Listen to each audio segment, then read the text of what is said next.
Hey everyone, Arbor617 here from Black Plasma Studios, back with another episode of our Minecraft animation tutorial series using Blender. In this episode, I'll be showing you how to set up the scene. We'll be covering stuff such as some basics on using Blender, navigating around the scene. We'll be covering how to optimize your scene in order to make it run a little smoother in your computer. We'll be setting up the sky or environment textures, finally bringing in our first character and setting up his skin. I'll show you how to bring in extra items and blocks to decorate the scene. And finally, I'll be showing you how to adjust the environment in case you want to manipulate the scene a little bit without having to go back into Minecraft and change the whole world. Just a few quick things before we get started. First, I have the screencast keys add-on turned on, so in the lower left, if I press a key such as N, or middle mouse, or A, it shows you down here which keys I'm pressing.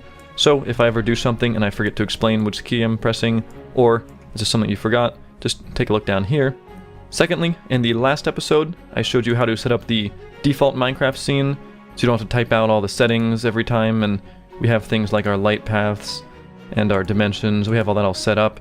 Some people in the comments mentioned that if you go to File, you can actually hit Save Startup File, and that will actually allow us to save all these settings as the way Blender always opens. That way you don't have to save this scene file, you don't have to worry about accidentally overwriting it. You can do it if you want. I personally don't really plan on doing it. I think it's kind of important to remember some of these things and kind of know what they are. Also, sometimes you simply don't want to be doing Minecraft animations and you don't want to have all this stuff set up kind of for a little more Minecraft stuff. So that wraps that up. Let's get back into the episode. We'll be starting with showing you a little bit of basics on moving around in the scene, how to kind of change the interface a bit and what you'll be using. If you already know this stuff, you might want to skip ahead about a minute or two. But anyway, let's get going. In the last episode I mentioned the middle mouse button is what you're going to use to rotate. If you hold middle mouse and shift, you can kind of move around. So you can kind of use these two together to get different angles. However, that's not really the best way to move. Sometimes it's kind of difficult to, if you want to get all the way over to that cactus. Also, you'll notice sometimes that when you're scrolling in, it'll like slow down. The other more useful way to move around is if we press Shift and F, and it goes into a kind of look around cam. And if we use the WASD, like a game, we can actually cruise around in the scene. We can go left, we can go right. If we hit the Q and the E, we can go up and down. For some reason it's not showing me the keys down here, for some reason. Maybe when I'm... that's weird. Well, you get the idea. WASD, Q and E, you can fly around, and what I didn't just explain is if you press Shift, you go a little bit faster. So here's slow, here's Shift, here's normal, here's Shift. So you can zoom around using the, Shift F thing. This is what I usually use. Also, while you're in this zoom around mode, if you press spacebar, it'll jump you towards whatever you're aiming at. So you can jump over to a tree, jump over to the island. And it's a pretty good way to just kind of look around the scene. Next, not related to the camera and looking around so much, I'll show you the N and T keys. These both are useful in bringing up things related to the viewport. If I press T, that will make this side panel go away. So if for some reason you ever accidentally press T, you didn't realize it, oh no, where'd my little panel go? Just press T to bring it back up. Or I think you can just actually pull on that plus, and that'll bring it right back up as well. But sometimes when you're not using this, in fact, whenever I'm not using this, which is vast majority of the time, I press T to make it go away. You can also press N to bring up the right-hand side. This has a few things sometimes you can use. We'll actually be going into this a little bit later. Again, if you accidentally bring it up, just press N again to hide it. Next, I'm going to show you a little bit about the camera. So far, we're just moving around in like an imaginary camera. There's not actually a camera where our eyeball is. If we do Shift F and fly around, there's nothing actually here. However, there was a camera under the scene. Let me Shift F and fly into the world. In the default scene, we left the camera behind. If for some reason you're in a scene with no camera, I don't know why, you can always create a new one. And the way you create anything in Blender is Shift A, and it will bring up this little menu of all these things we can create. I think you can also, down here, if you don't remember that shortcut, you can go down to Add. Same thing. We can add stuff into the scene. So we could add a camera. However, I told you in the first episode not to delete the camera. So if you didn't delete the camera, you don't need to add a new camera. But if you did delete the camera, just go to Shift A and add a camera. So if we press numpad 0, it will bring us into our camera, and we will get to see what the camera sees. And if we go to Shift F, while inside the camera, now we're actually moving the camera around. Now if I, click and zoom out of it, we'll see here's the camera. If I go into it using numpad 0, I do Shift F, I can now fly this camera up above the scene, put it next to the house, and then if I usually just middle mouse click and drag just to get out of the camera, just to, rotate myself out of it. Now we see we've actually brought our camera up there. Alternatively, we can actually move it around using, we can pull the camera around, although I'd never advise that when you can just simply press 0, Shift F, and, get a good view. If you don't have a numpad, I'm honestly not too sure what you can do to get in the camera. I know there's a way. I'm pretty sure if you go to like view, you can, if you go to view, you can probably go into, there it is. You can go to view, cameras, active camera. You might be able to rebind that to another key. However, I'd recommend getting a numpad. If you're on a laptop that doesn't have numpads, you can get like a little USB numpad. So one of the next things you'll notice when being inside the camera is something you'll see unlike the regular cameras, is that the scene will disappear pretty quickly after only, just a few blocks or so. You'll see everything, getting cut out. And that was a very, very common question I got last time as well. And the solution is quite simple. If you right-click on your camera, or another way to select the camera, if you're, if you're way over here and you want to, select the camera, if we press numpad 0, when we're inside the camera, we can right-click this little dotted line around the edge. That also counts as selecting the camera. If I move out of it now, you'll see that it's selected. And again, I'm pressing F to zoom in on it. But if we select that camera, and over here we go to our camera settings, we can change the clipping end and increase it so we can see further, or if we decrease it, we can see less. But basically, you always want to bring your camera way up. Honestly, I've tested this with different render times. It doesn't really seem to hurt render times, so you can just set it up to something like 800, not have to worry about it clipping. Let's fly way over here and make sure it does the whole map. Yeah, so here's 800. And one other thing you might want to use, we'll be going over this a lot more later when we talk about the cameras, but if for some reason you're just kind of playing around the camera and you're having a hard time seeing where you're looking, you can change the focal length also in the camera settings here. And if you change this in and out, you'll be able to see more or less. If you want to be a pro, like a Quake Pro player, you can bring it way down and you'll be able to see the scene very well. It really helps you get a good feel of what's going on, especially if you just max it out. It's actually the most efficient. This is how I like to animate my scenes. Or if you have vision problems, you can actually turn it in to binoculars. We can set this up to something like 200. Now we have binocular vision, which should get you, a little better idea of what's going on. I'm just kidding, by the way. Let's set this back to like 20. I usually leave it at like 20. Sometimes I go down to 18. Gives me a good kind of field of view, but not ridiculous. But useful little thing to know. So that about covers the basics on the interface and moving around in the scene. I'll be showing you some other basics in just a little bit in this episode on how to move things around. But until then, let's start looking at how to optimize the scene. If you're moving around and you notice the frame rate is a little bit bad, this section is going to help you out. One of the first things I would do, pretty much the first thing I always do when starting a new scene, is if we right-click on these leaves, and I'm just going to show you, you don't need to know this, but if I press G, I can move these things all around. So you'll see that all the leaves are just one big solid chunk. So if I right-click the leaves, and I press M, it will let me move these leaves to a new layer. And the way Blender layers work is down here above the timeline, we can see there's a little orange dot. That means the thing I have selected is in layer 1. If I select anything in the scene, everything's going to be in layer 1, because right now our entire scene is in layer 1. But if I right click these leaves, press M, and it's going to say which layer do you want it to move to. Let's move it to like this upper right layer. So now they're gone, we can't see them, and as you'll see, the selected object, the little orange dot, is now in a layer which we can't see. So if we click on that layer, left click it, there's the layer, here's the leaves. And then we go back to our original one, and doesn't have the leaves. So what that's useful for is all those blocks in the scene are no longer having to kind of render in your viewport, and it should speed up the speed in which you can see things. So the next question you're probably asking is, how do I get those leaves back in case I want to see them again?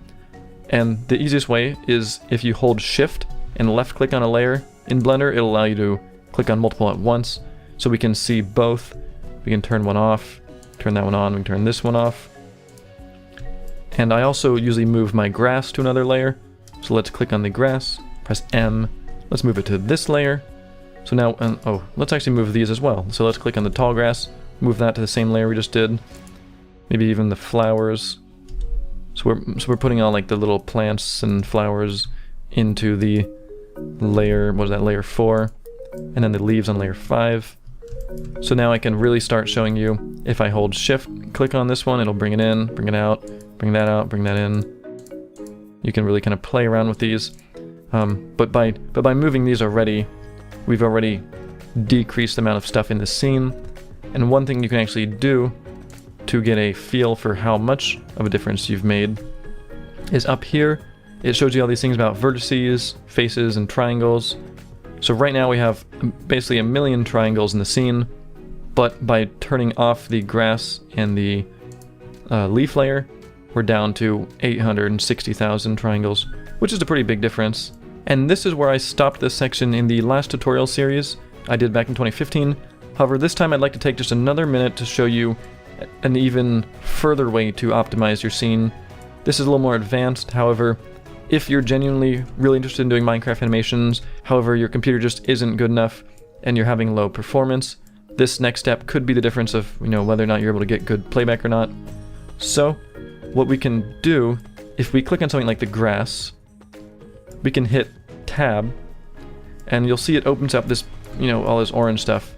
You don't need to understand this yet. This is kind of if you want to get into modeling and edit mode. We'll actually be looking about this later this episode, actually. However, what we can do is, let me zoom in a little bit. So you see how it made everything orange? We have everything selected and press A to unselect.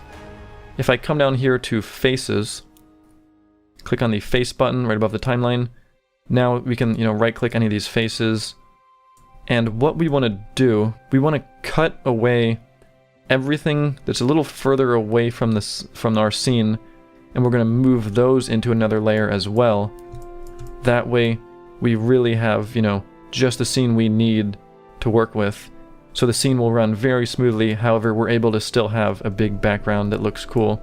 Because what you don't want to be doing is just grabbing like a tiny little 30 by 30 chunk Minecraft set simply because your computer's not fast enough. You want to have, a good distance that you can see. But anyway, so I got the grass selected. Let's start with that. We're going to hit tab on the grass and, press A to unselect everything. And, you don't want to obviously be clicking face, face, face. That'll never work. But if we press B, we can box select and you can, get a big chunk of faces. However, what you'll notice is it only box selects based on what your camera can see. As you can see, it's actually missing these faces that we couldn't see. So what you have to do is if you press this button right here, limit selection to visible, if we turn that off, now you'll see it kind of creates like an X-ray. We can see faces through the faces, which allows us to now, let me unselect everything again, we can now box select all this, and it grabbed everything, even through the world. So again, a quick recap. We selected the grass, we hit tab, we unselected everything, we're in face mode, we turned off that limit selection to visible, and now we can just box select, this huge chunk along here. And we can maybe turn around, we can press B again, let's grab that whole island, let's grab that one over there. Now you just kind of go around the scene pressing B, kind of grab some weird shape, doesn't really matter what it looks like. And just make sure, you want to obviously leave enough to work with, but we don't need all this land back here because we're not going to be working back there. So we can take all this stuff, and once you have all the faces you're happy with, so we're just leaving this black part for the scene, for the grass. Once you have it the way you want it, you're going to press P, and we're going to separate it by selection. So now, rather than our grass being one huge world block, now we've separated it into this, further away chunk and the inner chunk. So if we click on that chunk we just separated, we can press M, and we can move that to a new layer as well. So let's move that to maybe like the lower right. And you see that cut the triangles back even like another 60,000 or so. So really quick, I'm going to actually go do that with the sand, the water, and the stone as well.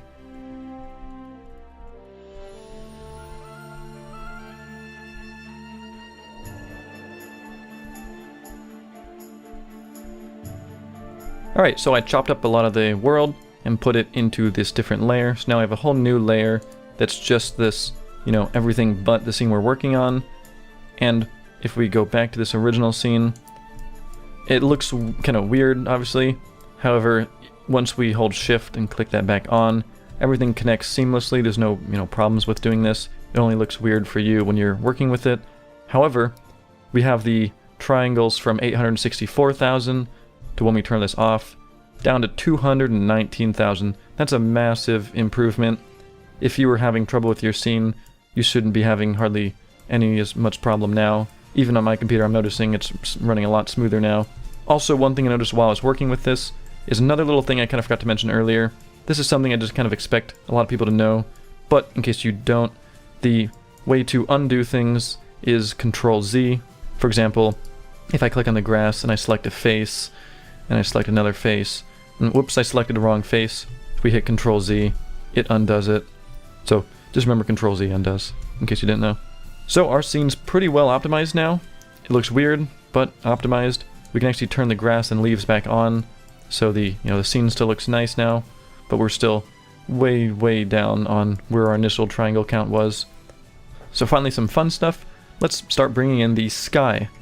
And this is something that you can do a lot of different ways. However, the method I always use, which is the one I'll recommend, is if we go over here to the World tab, and under the surface we hit Use Nodes. We can change this background to a different color. However, you'll notice we don't actually see a different background, and that's because we don't have the Show Background option turned on. So let's press N to bring open this little window on the right. And this is another thing that I didn't know about last tutorial, but if we go into Display in this little panel on the right, we go to World Background. Now you can actually see the world background in the viewport. So anywho, we got our color set up, but obviously you don't want to be using, just a solid blue. So what I would recommend again is next to the color, click on this little dot, and we're going to go to Environment Texture, and it will turn it all pink. But what we want to do is open up an environment texture that will wrap around the entire world. If I do a quick search for environment texture, we get, a few weird looking things, these weird ball and spherical looking stuff. But what we want to find is something that actually looks more like an HDRI. However, we don't want all these weird buildings and stuff in the background. We want something, like this. So we just have, the sky in the background. So eventually, after a lot of searching, I came across some random forum post where someone posted a bunch of these environment textures that all kind of looked like this. And these are kind of exactly what we wanted. However, I found in Blender, it's easier to work with when they're like this, when you have the horizon line in the middle. So I've been kind of slowly going through these and adding horizon lines so they're easier to work with. And for the purpose of this tutorial, I actually zipped up all the ones that I have, set up with the horizon line. And you can just use these to get started. The download link is in the description. You can simply download the HDR images into the Minecraft animation tutorial folder that we made. You'll notice there's actually a new folder or two in here. This was stuff I was actually working on in order to edit the first tutorial episode. But if we go in here and create a new folder, maybe we can call it Environment Textures. So you'll download the BPS environment textures into this environment textures folder. And when in here, we can just extract them. So now we'll have some useful environment textures to start with. So back in Blender, now that we have the environment textures downloaded, we're going to go under Environment Texture to the Open button. We're going to go into Documents, Minecraft Animation folder we've created. We're going to go into that Environments Texture folder we also just created. And here we have all our environment textures. However, it's really hard to, just tell what they are when they have a little name and .jpeg. Something else I learned since last tutorial series is if you go up to here and press this button, it will show you what they look like as actual images, which is pretty handy. So this is usually my go-to starting image. Let me just load this one on up, the blue one. Ta-da! We have a sky. And again, now that we have the display world background on, we can actually see the sky in the scene. Again, if you want to try some other ones, you can get different kind of moods and atmospheres. But for the beginning of this tutorial, I'm just going to start with the blue one because it's just a pretty simple daytime one. And one thing you'll notice is these environment textures aren't perfect. In fact, you can even see right there on the horizon, there's kind of a weird line where it kind of doesn't connect perfectly. In fact, you can actually see that line in a few of our animations. If you don't like it, you can pick a different environment texture from the folder. If you don't like any of them, you can kind of look around and create your own. But for getting started, these should work. And the next thing I'll be showing you is how to move this thing around a little bit if you want to put the sun in a specific area in the sky. So we want to go to the top edge, just anywhere along this top edge. We're going to right click it. We're going to split. We're going to split our view somewhere right down the middle. And in the left side, on the bottom left, we're going to change it to the node editor. And inside the node editor, we're going to go down here to the picture of the world and click on world. So here are the world nodes. Here you can actually see this is the environment texture node we created. It has the sky light blue we're using. If we increase this strength, we can make it really bright. It's same as that little value right there. But we don't want to change that. We'll leave that alone. Just showing you what that was. But what we're going to want to do is first we'll actually press N just to get rid of that little panel. Or you can just, I think you can just push it in the edge. That worked. But we're going to want to create 2 new nodes in here. And you can create nodes the same way you create objects in the viewport. If I go to Shift A, it opens up the Add menu. You can go to Search, and we're going to want to search for a mapping. I'm going to click on it, add the mapping node somewhere over here. And we're going to want to go to Shift A again, Search. We're going to search for a texture coordinates. And we're going to add that over here. So we created 2 new nodes. Let me actually make this window a little bigger by making that one smaller so we can see a little more. So here's our texture coordinate node. We're going to want the generated to go into the mapping. You can do that by simply clicking and dragging on the purple dots. And we're going to want the mapping to go into the environment texture. So that didn't actually change anything yet. However, by doing that, we now have this mapping thing which we can use. If we want to rotate around the Z, we can now rotate the sky. So by adding that little node setup, we can now choose where we want our sky to show. We can also change the location. We can raise the horizon up. We can lower the horizon down. And this is what you'll use if you have an image texture where the horizon isn't at the middle. You can kind of use this to, bring it up and down. You can do kind of funky stuff if you want to rotate the sky. I don't know why. I'm going to go reset these things kind of back to 0 because I actually liked it how it was initially. And I'm going to right click on this edge and go back to join area. And we'll go back to our 3D viewport and we'll leave the sky like that for now. We'll come back to the sky in the lighting episode, which I believe is the next episode. So all this setup, and it's finally time to bring in our first character. In the old tutorial series, I used the character rig that's provided in the Rim Denise pack, which we'll be downloading in a moment.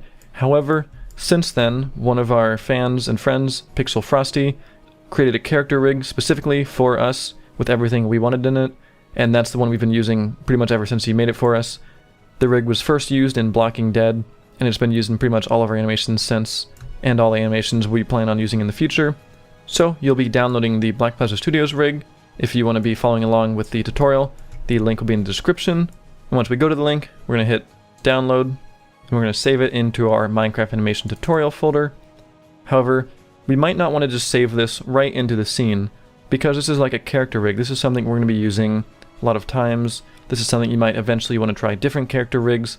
So what I would recommend doing, so you don't clutter this main folder, is create a new folder inside our Minecraft animation folder. I'm going to call it something like rigs, blocks, items, or something like that. And the reason is because eventually, actually let's put it in here now before we forget. Let's go open it up. We're going to hit save. So we downloaded the Black Plasma Studios character rig. But the reason we created that extra folder is because eventually, here is actually what my Minecraft animation folder looks like inside. As you can see, I have all of our animations organized. There's no clutter. And inside the rigs, blocks, and items folder, there's all these different character rigs and things like, an elytra, so we can use the elytra. Things like a sloth I had to use. You don't want all this stuff kind of piling up inside your folder.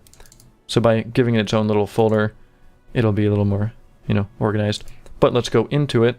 And let's right click it, and we're going to extract, and it'll actually come with 2 characters, or potentially 4. We're actually working on 2 more version kind of stuff in here. There's a normal rig and an armored version that has armor built in. But now that that's downloaded, what we can do, we have it all extracted and everything in our scene. If we go to File, Append, and we go up a folder, we're going to go into our rigs, blocks, and items folder. We're going to click on our Black Plasma rig. We're going to click on Object. These are all the little objects in the BPS rig. We're going to turn off active layer. This is one thing that I didn't know about for a while. However, I wish I knew this from the beginning. I wish I got in the habit of always turning this off. If anybody knows a way to automatically always have that off, please let me know. I'd actually really enjoy knowing that. But anyway, active layer is now disabled. We can press A to select all of these stuff, and then we're going to hit append from library. And as you can see, if I go somewhere under the world, wherever there it is down there, here's our grid. We brought our character in. We right click on one of these little things around him, press F to zoom in on him. And it's worth mentioning that you don't absolutely need this rig. You can download whichever rig you particularly like. In a moment we'll be getting a block and rig pack that actually has another character rig, which is the one we actually started with and we used last tutorial. However, this one has a lot of cool little bonuses, and I'll be showing you some of the cool stuff in it in a little bit. But for now, let's just set up the skin, because we don't want to have a Steve. Unless you want a Steve, you'll probably be wanting to work with your own character skin. And with this rig, we can do that simply by clicking on this little mini person over the shoulder. If we click on that person, it'll open up the ability to go to this material tab over here, and we have the materials.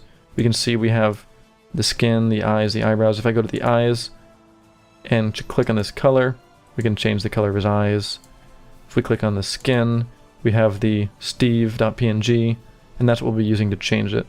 So this was a pretty helpful thing on the last rig. You had to click on the character's skin. Sometimes it's kind of hard to, because you'd end up clicking on the wrong thing. So what we want to do is load up our skin. However, there's actually a little bit of stuff we want to look at first before just grabbing your skin. So the first place I would recommend going to is Nova Skin. You don't have to use this place. This is just what I use, and I'll be showing you, so you can use it if you want to follow along. If you already have your skin, your Minecraft skin, you can actually just drag and drop it on here. Let me actually load mine up. Drag and drop it on it, and as you can see, it loads it right in.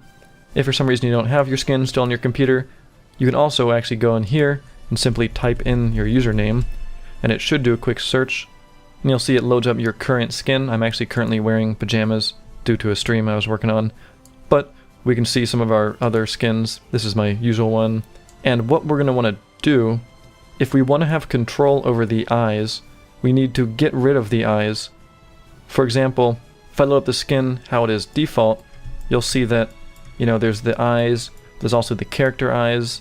If we want him to like raise an eyebrow or open wide, it starts kind of messing up. You can't have the eyes on the skin and have the eyes we're going to be controlling. So what you'll be wanting to do, we're going to want to just basically draw over our eyes using our skin color. And in Nova Skin, if we turn off this hat layer to hide the hat, you can simply middle mouse click on your skin, and you'll see the little pencil turn to the skin color. We can just draw over the eyes. So now we have an eyeless version. If you want to turn the hat layer back on so you can see it again. And we're going to go to save. We can right click that image, hit save image as.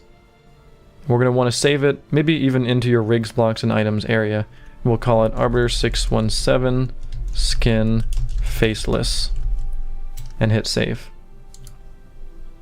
So now on your character, if we click on the little mini person, we're in the material tab, we go to skin. If we X out of the Steve to get rid of the Steve, you'll notice he'll pretty much disappear. Don't worry about that. Just go to open. And we're going to go into the folder again, into our rigs, blocks, and items. And there's the Arbiter617 skin faceless. And as you can see, we no longer have problems with eyes being underneath it or around it. And we can go to the eyes and change the color of it. We get whatever we want. If you want to be really precise about it, if you click on the color and go to the hex code, you can actually type in the 6-digit hex code of the color. For example, I have my hex code copied right now. It is 2A9098. If I hit enter, that's my eye color. So my eyes will always be that color as long as I use that hex code. And another little trick you can do is, let's go to the eyebrows. I could put in the hex code. However, for the eyebrows, what I usually do is I use this little eyedropper tool, and I click on like my hair. It will make it that color. So now I have the eyebrow color matching my hair color. So a moment ago I mentioned that this was the rig created by Pixel Frosty. Big shout out to him for making this for us. I'll have his channel link at the end of this video if you want to go subscribe to him. He also does some cool Minecraft stuff. I have a video about this rig on my personal channel that shows you what all these things do. However, for now, I'm just going to show you some of the basics. If your character isn't just, a default male, if you have your eyes down here and you can't see your eyes right now, what you'll want to do is to click somewhere on any of these little, panels around here, and we're going to go from object mode to pose mode, and just press A to unselect everything, or, to reselect or whatever, unselect it all. And if we right click on pretty much any of these little, things, little eyebrows, sliders, these dots, we can press G, we can move things around. If we click on something like, this eyebrow and press R, we can rotate it. And these aren't really things you need to know too much yet, but the ones you do want to use is this thing right between the eyes. If we press G, we can move it down or up, depending on, whatever kind of skin you have. So if I, let's say you're a female skins are actually usually down here. And if you press S, we can scale it to get bigger eyes. And then same thing with the mouth. Now we're having trouble with the mouth is too high. So we can right click that little square in the middle of the mouth and pull the mouth down. Okay, I actually loaded up one of my patron skins. It's a female patron skin. That way we can get a little better idea so it doesn't look so weird. So here's a female skin. And again, it's kind of common to have their eyes kind of way down here. You probably don't want the pupils being tiny if you have tall eyes. So what I can do is this thing up front. Again, some of this is just stuff, I'll go over more of this in the animation episode. I'm just trying to show you how to set the skin up now. But if we right click on this thing in front of her eyes and we scale it, we can make her eyes bigger and smaller. But what we want to do is only make them taller. So if we press S and then press Z, now it will only scale her eyes vertically. So we can do something like that. Now she's got pretty good looking eyes. Just to demonstrate another example, I'll show you how to set up something like the derp face using this rig. If we have the derp skin loaded up, we'll probably want to raise the eyes up by pressing G. We'll press R to rotate them out. Now we've got the derp face. We can even take these little gray balls and kind of move them to the side if you want to make him really derpy, have his eyes facing different directions. Or if you want to get rid of the face completely, you don't want to animate the face, you want to just keep it really simple. Over here on the left side, if we click on this little thing in the middle of the head, press G to pull it up, it will go just to a default simple face. However, in that case, you'll be wanting to use a skin with a face on it. For example, something like this, just a very simple face on the skin. You don't have to worry about eyes anymore. You don't have to do any of that setting up stuff I was just working with. And finally, there's another little thing you might want to use if you're using a female Alex model with the thin arms. If you right click on this little slider, the top one, and just move it on over to the other side, it'll turn the arms into the 3 pixel wide arms. So these are just some useful things that this rig has that the old rig we used last year didn't have. So I got them pretty much set back up to the way I like it. For me, actually, it's mostly default. Although what I actually like to do, I tend to like a little higher eyes sometimes, so I usually kind of scale this up a bit, move it down a bit, and then do the thing where I grab this thing in front, scale Z a little bit, so I have a little bit bigger eyes, just so it feels a little larger like that. Alright, so enough on the character rig. We brought him in, we set him up, I showed you a lot about all these little controllers, but let's finally move on to the next section. So let's go out of pose mode back into object mode, press A to unselect everything, and I'll start showing you how to bring in things like items and blocks. If you search for Rim Denise, or go to the link in the description, and we go to the Minecraft Blender rig, we can download his useful Blender rig. We're going to want to go to Cycles, which is not necessarily just a rig, it's actually a whole pack of a whole bunch of stuff. And if we click on Download Cycles Minecraft rig, and we download it again, this is why we wanted that whole rigs folder. If we download this into our rigs, blocks, and items folder, we're going to hit save. And it's a pretty large file, there's a lot of stuff in here, so it might take just a few minutes. While that's downloading, I'm going to show you how to kind of bring your character up into the scene so he's not hanging down here. Let's actually right click on this little, any of this orange stuff around him, and it should bring up the arrows. If for some reason you're not seeing these arrows appear, you might not have this selected, you might have, something like here selected. If we click on that, we go to the arrows. You can also, do rotation and scaling. But for now, we're going to click on the arrows. And let's zoom out and pull the blue way up. And again, I can use the F button to zoom in on him. We're going to pull him over, pull him up. And that's good enough for now. We have him in the scene at least. Alright, so it looks like our Cycles Minecraft rig has finished downloading. So we're going to right click it and we're going to extract everything into this rigs, blocks, and items folder. And again, this is why you want this in a separate folder. Already you can see all these little scenes that we populated it with. And one of the first things I might recommend is actually just go into these scenes for a moment. Let's actually look at them. So let's open the blocks rig. And in here you can see we have all of the blocks, well, at least most of them. This saves you the time. You don't have to create all these blocks yourself. So big thanks to Rim Denise or whoever created all these for setting everything up. You can look around and get a feel for what we have available. If we go into the item rig, we can see all the kind of 2D things, stuff that you see kind of in your inventory or your hotbar. In just a moment, I'll be showing you how to bring these blocks into our scene.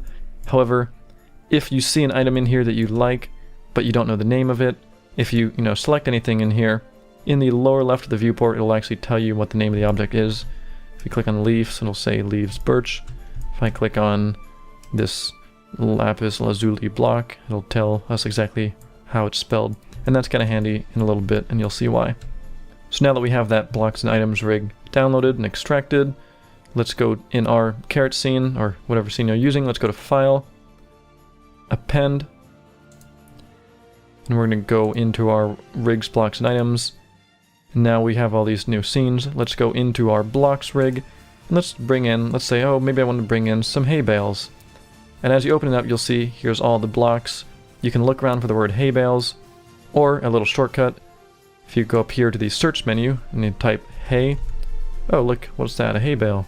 Click on it and hit append, and it'll bring it in. We can't see it right now because it's way down below, probably where the grid is. Somewhere around there it is. And if we press F, we can zoom in on it. But let's actually bring it up. And this is an important part to note, a very, very useful shortcut I use all the time.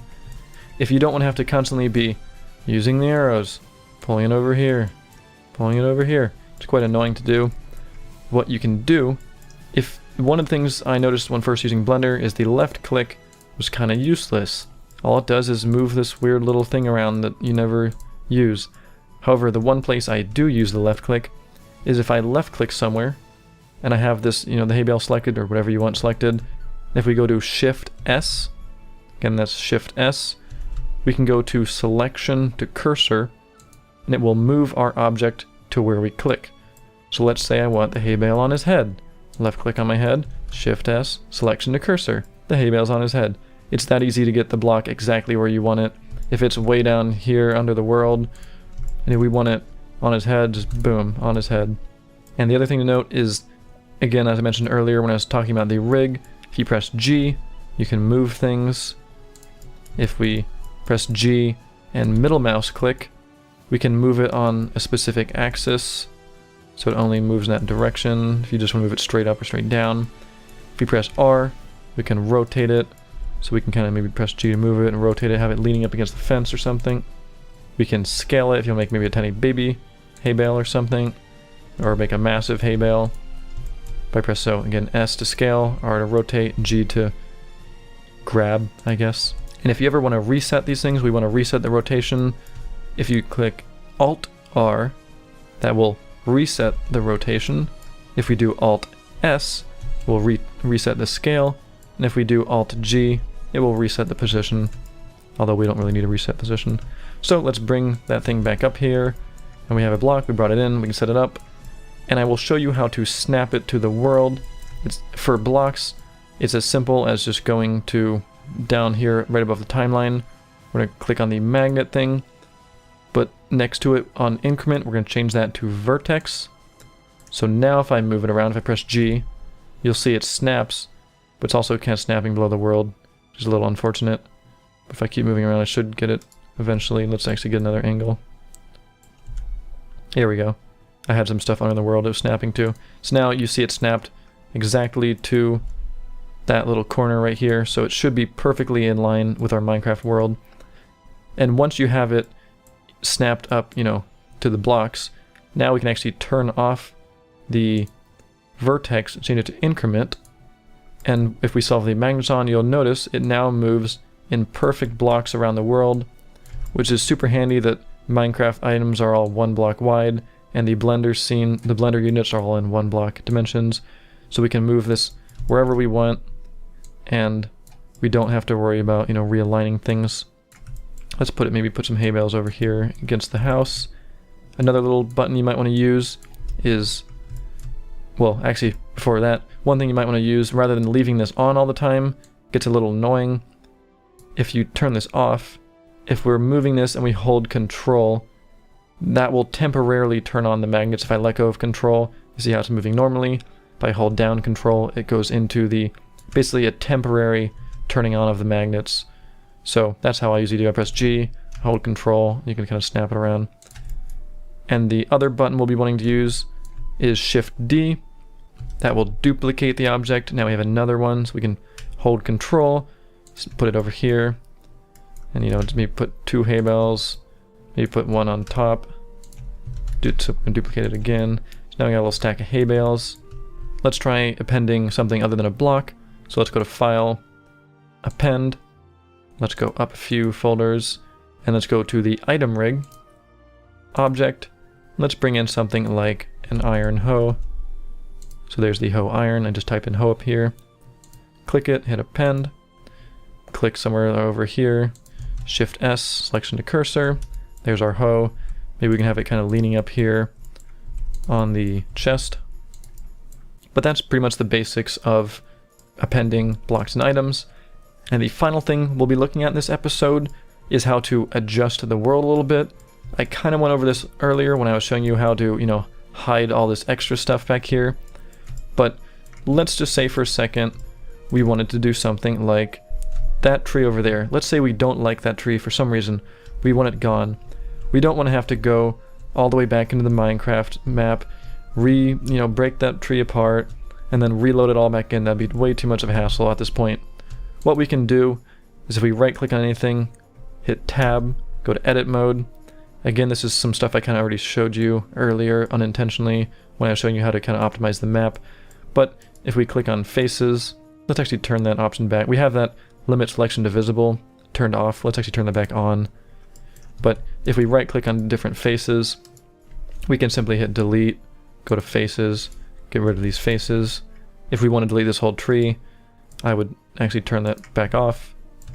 Press A to make sure everything's unselected. Box select the tree, delete all the faces, hit tab to go out of the edit mode on the leaves. Let's click on the wood, hit tab, press A to unselect everything, select all the wood, delete faces, and we got rid of the tree. However, it opened up a little hole below it, and you can patch up holes. The way I patch them up at least is click on something nearby like the grass, go to edit mode, right click a face, Shift D, hold control, and we can move it all around. Sorry if I went really fast right there. As I was saying that, I realized I was kind of saying that pretty fast, but most of these things are stuff that we've already kind of covered. I covered Shift D to duplicate, so I duplicated it. Let me delete it and do it again more slowly. I Shift D to duplicate. I could move it around, but if I hold control, it'll move in snaps. So we just simply move it over, let go, hit tab to go out of edit mode, and we got rid of the tree here. But more specifically, I'll be showing an example on the chest and the door. These are common things I notice when people are starting using Blender they have trouble with. So let's say this chest, what if we want to actually open up this chest? Well, you can't, it's a block. So, first let's actually append a new chest that has the ability to be opened. So let's go to File, Append, let's go up out of the Items rig, let's go back to the Blocks rig, Object, we're going to type in chest. And for the chest, the not chest double, but the chest and the chest bones, we're going to want the chest and the chest bones. So we can hold down Shift and make sure we do the chest and the chest bones. We want to turn off active layer. I just realized I didn't tell you to turn that off when we appended the hoe and the hay bale. Again, that's why I want to get in the habit of always turning that off. Anyway, we want chest, chest bones. We can click it, hold Shift and click. Or we can press B and do a little box select across them. We're going to bring in the chest and the chest bones, hit append, and throw them way down here. And with something like this, that's like a rigged chest, you'll see, oh, it's got these little bones in it. So if we click on just the bone, we can move the bone, and that moves the whole thing as well. Let's go up to our scene, move it up to the cursor. And if we want to rotate something 90 degrees, we can we can hit rotate. No, oh, that's a little difficult to, rotate it perfectly. If we hit R to rotate, Z to rotate around the Z-axis, and type out 90, it will rotate it exactly 90 degrees. However, we actually wanted negative 90 degrees. So let's hit R, Z, 180. So now we rotate it 180 degrees. We want to kind of line it up with the other chest. So we'll actually want to get rid of this chest. So let's kind of put this other chest here for a moment. Let's click on the first chest and hit Tab. We're going to want to press A to unselect everything, and we're going to just select all these faces right here and hit delete. And it actually was nice enough to leave the grass block below it. Sometimes you'll delete the chest and you'll have like a missing hole below it. But again, you just duplicate, bring another one over. So that's how to get rid of stuff, and now we've replaced that chest with a rigged chest. And in the animation episode, of course, I'll be showing you how to do stuff like this, open the chest up. For now, don't worry about it, but now at least we know that we have a rigged chest we can use. Same with the door. Let's say I want to open the door. There's not much I can really do right now. I can't really rotate it to get it opened.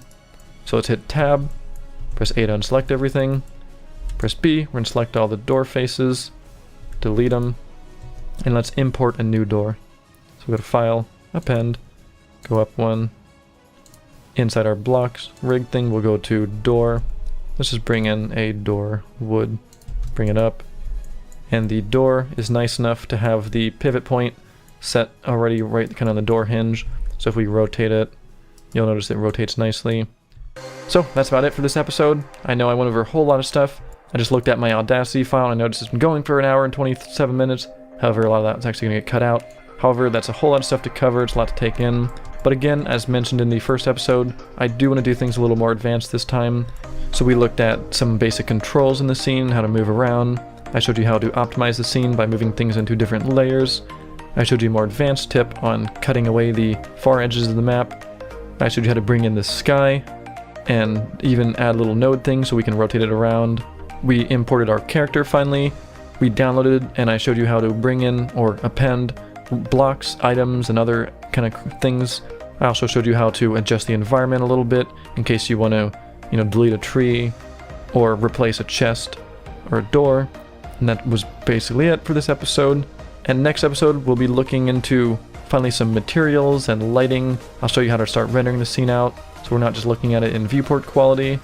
Again, this is Arbiter617 from Black Plasma Studios, and I'll see you next episode. Thanks everyone for watching so far. If you've been enjoying this tutorial series, be sure to leave a like and a comment. Also, on the screen now, you should see a link to subscribe to Pixel Frosty. This was the person who created our character rig that we'll be using, the one we just took a look at this episode. He also animated the animation that just came out a few days ago, the Taco Bell story with ROA Nitrox in it, so be sure to subscribe to him.